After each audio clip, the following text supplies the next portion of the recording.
What is up? What's going on, guys? Trizzle here, tuning in with Clash's Corner for another awesome war recap. This one was another one, came down to the wire. Really close. Actually came down to percentage. We were facing, I guess, an Asian clan. I can't really tell what type of Asian that is, but it was a level 12 clan. They actually had some pretty quality Town Hall 11s. Just looking at the top, that's a max Town Hall 11 with the new walls. This one is max except for the wizard towers and walls and the heroes and so on and so forth. So I'm going to go ahead and get into this recap because it really was a pretty exciting war. Actually had an epic 99% 1-star, which was quite a little bit disappointing, and I'll get into that now, as you guys will see. It was a max base, so it's a little bit more on my part, and I would have gotten it. But here, I'm gonna let you guys run through this. End up doing a queen walk into a mass bowler. I start the AQ walk with the warden on the left. This actually was a pretty close call because I ended up getting super close to losing the AQ now that the Inferno locked on. I wasn't really expecting it to lock on right there, to be honest with you. I knew that it would come within radius of the wall, but I wasn't expecting it that close. But either way, I end up popping the warden ability and dropping that rage, so that way they can hightail it out of there. And then I did kind of panic, which kind of sets the tone for the failure of the raid. I was planning on saving at least 2 to 3 wall breakers for the other side, and because I kind of got excited with my queen when I thought she was going to die, I just kind of threw the wall breakers in haphazardly, and then from there it starts because I end up dropping the minions, which triggers the clan castle. I ended up dropping a bowler and the minion, which triggered the clan castle. I should have held back the minions. I dropped the jump, and then that brought it over the edge. So after the jump, down comes the CC golem. Then you have your line of bowlers, and then goes in the king. By now the eagle should have been down, and that was the crucial error in the raid, because had it been down, things would have been a little bit easier. I wouldn't have had to burn that rage right there, and I would have had more time. So long story short, troops take a merry-go-round around the entire base, and it goes and goes and goes and goes, and they just keep on trucking. This one comes down to the very end. I popped the freeze maybe just a little bit early, but in the end that wasn't really the problem. It was the fact that those bowlers were outside, and the fact that a level 11 wall has 7,000 hit points, which is more than the Town Hall, in case anybody was wondering. Little bit of trivia for you. So as you guys can see, a beautiful 99% 1-star.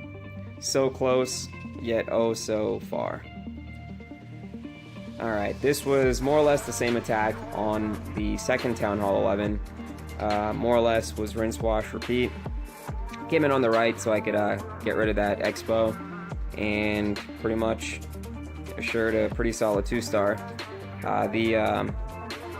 We don't have any Town Hall 10s other than my 9.5, which is a new 10, so we don't have the ability to have our Town Hall 10s reach up and 2-star the Town Hall 11s.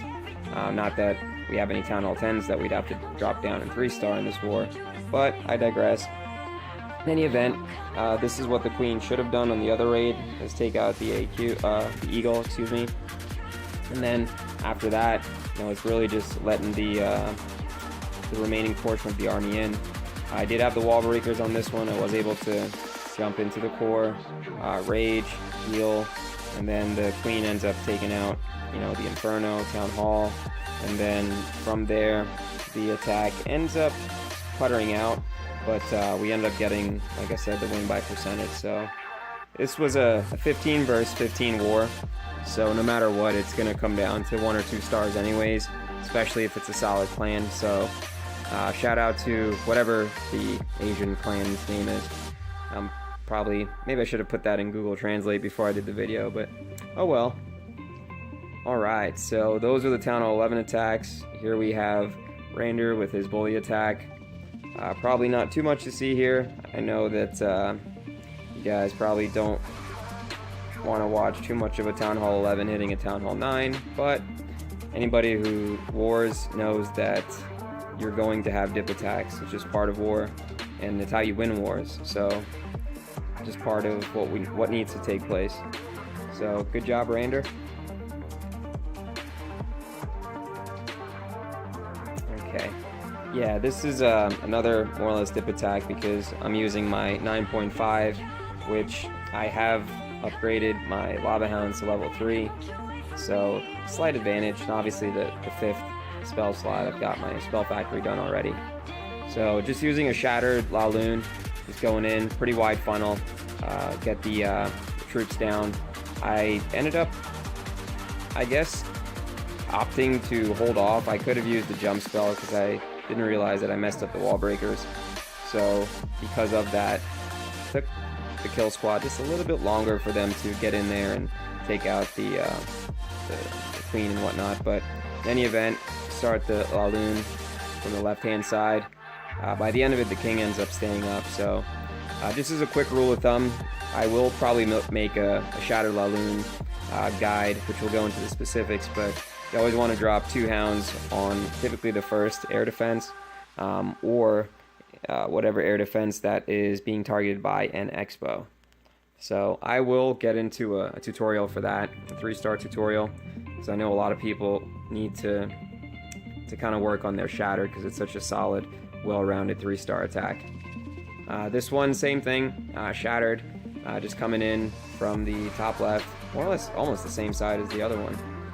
Is the same side, almost the same attack, I meant to say. Use the baby dragon to help the funnel on the left, and from there, just use your wizards to start the funnel.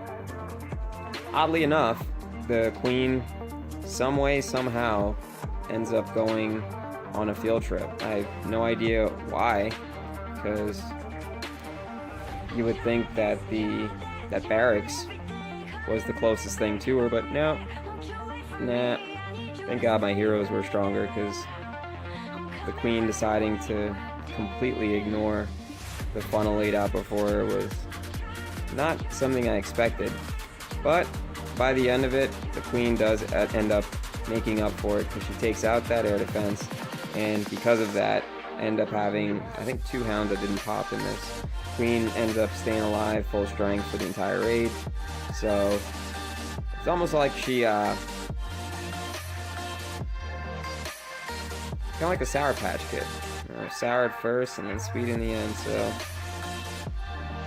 here we have my 3rd account, Town Hall 9. Pretty low heroes, just doing a regular Penta Laloon. Get in there with the loons to get the CC pull, and then from there try to snipe the air defense, but my heroes are little baby heroes, so they didn't get that much accomplished, but they got enough. They killed the CC, which was what I was primarily looking to accomplish. And then from there, you know, it's just basically attacking to the queen. I did kind of make a judgment call on this one as to what side I was going to attack. Should have attacked on the left side, but I ended up attacking into the right. But still ended up being a 3-star, so it wasn't a big deal. I figured that the queen would have maybe eventually gotten the air defense and on the bottom left corner, but she ended up not getting it. So either way, I was still able to pull it out. It was a rougher, one of my rougher Penta Laloons, but 3 stars to 3-star, especially when, you know, my account is much lower and only has baby heroes. Had I had my heroes to where they should be, I would have done maybe like Shattered, if not maybe Cold-Blooded on this base. I have seen this base get hit with the Witch Slap. I think it was Clash with Joe made a video about it, but one of the things that he highlights is the fact that Witch Slap requires very high heroes. Not a lot of people know that. Here we've got White Light going in and 3-starring this max base. Shout out to the Penta crew, you know, just doing it like it's supposed to be done. Getting that haste to get that early lure. Takes out a couple structures, well done. And then from there, sets the anchor with the archer, pulls the CC. And then after that, it's a little bit of a kamikaze attack. He did just kind of YOLO it and just let the heroes take care of the clan castle. And he also didn't leave any backside loons. So this attack could have gone awry for a few different reasons, but it was still a 3-star. And it's like they say, 3 stars a 3-star. Especially on a max base. Had the expos been pointed up, that probably might not have been the case, but they weren't pointed up, so too bad for this guy. Next time, point your expos up. Just as that reminds me, guys, if you're a Town Hall 9 and you're in war, point your expos up. There's no reason to have them grounded. Town Hall 11, you know, is an exception because the DPS is so high, but even now, you know, you'll find it very that most clans, especially top war clans, lean towards having those air expos because it's just too much. It's a chance, you know, when Laloon is such a strong raid, and you know the hounds tank so long that without that DPS from the expos, you can just roll over on a base. So pretty much what happens here. I mean, just straight penta. It's not a max base, so you can easily overwhelm it as long as you lure the CC. You don't even need to complete some of the raid objectives for Penta Laloon. You can just go in, just attack into the queen, and make sure you bring a poison for the archer queen. So that way you can kill her DPS, do what you need to do. We've got another low Town Hall 9, and looks like Geo doing his thing. Coming in on the bottom right hand side, looking to see if he can get that air defense. I think he might. No, he does not. But either way, gets the CC kill, which is the whole point of the game when you're doing Laloon. Attacks into the queen, double rage spell, brings in his CC hound from the top right. I'm not the biggest fan of attacking using the hound like that. I found that for some reason it makes the hounds less likely to pop, and sometimes it doesn't allow you to kill the queen, so just be careful. In any event, great job. 3-star for Geo. Shout out a couple people. White had a 6-pack. This war, Geo had a 6-pack. I know that they weren't terribly hard bases, but you gotta do what you gotta do.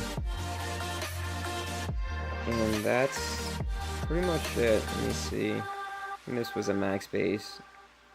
Yeah, here we have Homewrecker's third account, his mini, going against a max Town Hall 8. Well, max, I guess, except for the 3 archer towers.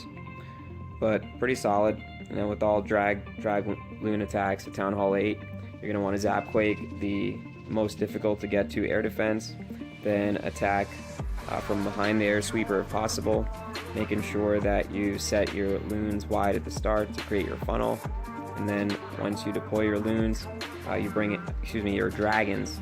Make sure you drop your dragons wide at the start, to create the funnel. And once you deploy all your dragons, then you're gonna use your loons to target the 2 air defense. The CC loons will target one, and the loons that you bring will target the other.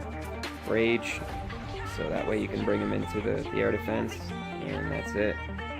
Not a Town Hall 8 can stand up to that particular formula. There are some exceptions to the rule, but very few. That's pretty much it, guys. I don't want this recap to run too long, but I definitely wanted to highlight was a pretty good war. So good job, guys, doing our thing.